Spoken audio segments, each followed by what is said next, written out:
সেই রাত থেকে একভাবে বৃষ্টি হয়ে যাচ্ছে ঝিরঝির করে, থামার নামই নেই। শ্বশুরমশাই বললেন, আজ আর বাজার যাব না, চালে ডালে খিচুড়ি করে ফেলো। তেমন কিছু বাড়িতে ছিল না সবজি, আলু দিয়েই তাই খিচুড়ি করে ফেললাম।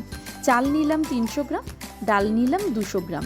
মা বলে চাল ফুলে 2 ভাগ বাড়ে আর ডাল কিন্তু ফুলে 3 ভাগ বাড়ে, তাই ডালটা একটু কমই নিবি। তাই জন্য 300 গ্রাম চাল আর 200 গ্রাম ডাল। ডালটা শুকনো কড়ায় ভালো করে নেড়ে নিলাম। তারপরে পালা এলো আলুর। আপনাদের কাছে সবজি থাকলে এর সাথে সবজিও ভেজে দেবেন সামান্য নুন আর হলুদ দিয়ে। ভাজা হয়ে গেলে আলুটা তুলে নিলাম আর তারপর কড়াই ডালটা নিয়ে নাড়াচাড়া করে দিলাম। আর তার সাথে দিয়ে দিলাম 2 লিটার জল।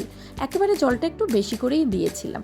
ডালটা 10-15 মিনিট এক্সট্রা একটু ফুটিয়ে নিলাম। হালকা সামান্য একটু ফুলে ফুলে যখন এলো, তখন তাতে ওই ভিজানো গোবিন্দভোগ চালটা দিয়ে দিলাম। তারপরে আর কি, তারপর ঢাকা।